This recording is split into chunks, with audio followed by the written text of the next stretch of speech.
Commercial flight is so integrated into our lives, we rarely think about the engineering required to make a 12-hour flight feel like a routine commute. But look at the tarmacs recently, and you'll see a very different reality. Hundreds of aircraft are sitting idle, and billions of dollars have been wiped from the ledger. How does a company so essential to the global economy find itself fighting for its own reputation? To find out, we have to look at the moments in history when Boeing's survival was just as uncertain as it is today. In 1916, William Edward Boeing was a wealthy timber professional operating in the Pacific Northwest. He knew the lumber industry, and he had the capital to explore the burgeoning world of aviation. After taking his first flight in an early airplane, he was immediately frustrated. To him, the machine was a poorly performing craft that required constant maintenance just to stay airworthy. He partnered with a Navy engineer named George Conrad Westervelt to build something better. In a small Seattle workshop, they crafted the B&W seaplane, utilizing Boeing's familiarity with wood to create an airframe that outperformed the competition. This first project established a precedent. If existing technology wasn't good enough, Boeing would simply engineer the replacement themselves. World War I served as a significant catalyst for the young company. Navy contracts for training aircraft and seaplanes allowed Boeing to rapidly expand their production capacity for the first time. Then the war ended. Military contracts vanished overnight, and the market was suddenly flooded with cheap, surplus aircraft. New orders for planes completely dried up. To keep their workers employed, Boeing used their woodworking facilities to build furniture and speedboats. They waited for the market to stabilize before re-entering aviation through the high-growth sector of airmail transport. Surviving that first industry-wide collapse proved that manufacturing flexibility would be just as vital as aerodynamics. 2 decades later, World War II transformed Boeing into a manufacturing powerhouse. They became an arsenal of democracy, producing heavy bombers like the B-17 Flying Fortress.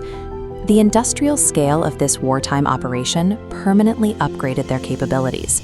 They were now capable of managing complex, high-speed assembly lines for 4-engine aircraft. Anticipating another post-war slump, Boeing executed a high-stakes pivot towards civilian flight. They developed the Model 307 Stratoliner, the first airliner with a pressurized cabin, which allowed it to fly above turbulent weather. While the Stratoliner proved high-altitude flight was viable, the real revolution required moving past propellers entirely. By applying military jet technology, Boeing eventually launched the 707, finally bringing the speed of the jet age to the civilian market. Throughout the 1960s and 70s, the company took their biggest risk yet. They committed vast resources to the development of the 747 jumbo jet.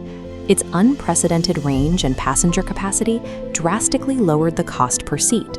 For the first time, international travel was accessible to the global mass market. Boeing balanced these commercial risks with steady defense work.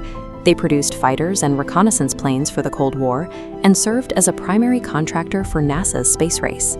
In 1997, they further consolidated their power by acquiring their longtime rival, McDonnell Douglas.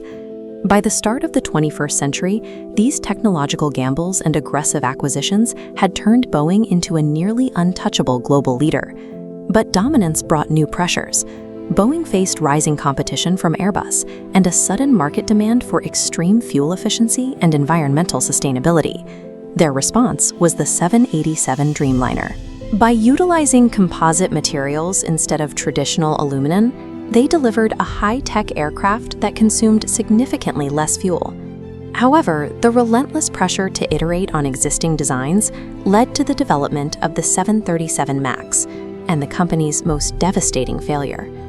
To compensate for the aircraft's larger engines, Boeing implemented the MCAS software system. It was designed to automatically push the nose down, relying on data from a single external sensor. If that sensor failed, the software repeatedly forced the plane into a dive, while pilots were either unaware or found themselves locked out by the software's commands. The 737 MAX grounding wasn't just a financial setback. It invalidated the safety-first engineering reputation that the company had marketed for a century. This chart shows the financial fallout. With billions lost since 2018, The combination of the grounding and the global pandemic left the company with its most precarious balance sheet in decades. Today, Boeing is making significant ongoing investments to overhaul its corporate governance. They are restructuring their safety reviews to regain the trust of regulators and the flying public.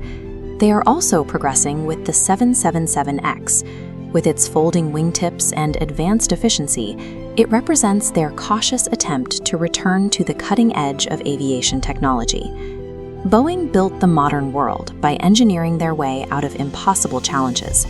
Their survival now depends on remembering their founders' original promise: to prioritize absolute safety and build it better than anyone else.